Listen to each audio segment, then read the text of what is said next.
Maharashtra today 24 news सत्य परिस्थितीचा सविस्तर आढावा।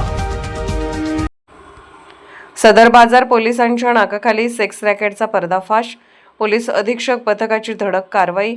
शहरातील बस स्टँड रोडवरील न्यू शिवगंगा लॉजवर पोलीस अधीक्षक यांच्या पथकाने गुरुवारी दुपारी धडक छापा टाकून सुरू असलेल्या मोठ्या देह व्यापाराचा पर्दाफाश केला।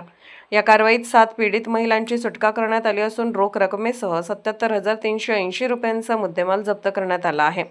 या प्रकरणी लॉज मालकासह इतर आरोपींवर गुन्हा दाखल करण्यात आला आहे, तर स्थानिक पोलिसांच्या कार्यक्षमतेवर प्रश्नचिन्ह।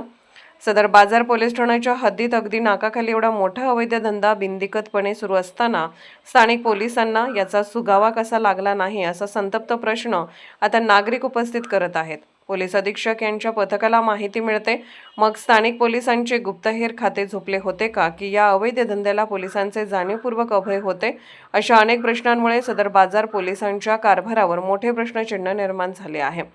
स्थानिक पोलिसांच्या ढिसाळ कारभारामुळे नाराजी व्यक्त होत असतानाच पोलीस अधीक्षक तेगवीर सिंह संधू व अपर पोलीस अधीक्षक विक्रम साळी यांच्या मार्गदर्शनाखाली कारवाई करण्यात आली आहे। पोलीस अधीक्षक यांच्या पथकाने केलेल्या गोपनीय आणि निपक्ष कारवाईचे सर्वत्र कौतुक होत आहे। या धडक कारवाईमुळे जालना शहरातील अवैध धंदेवाल्यांचे धाबे दणाणले आहेत।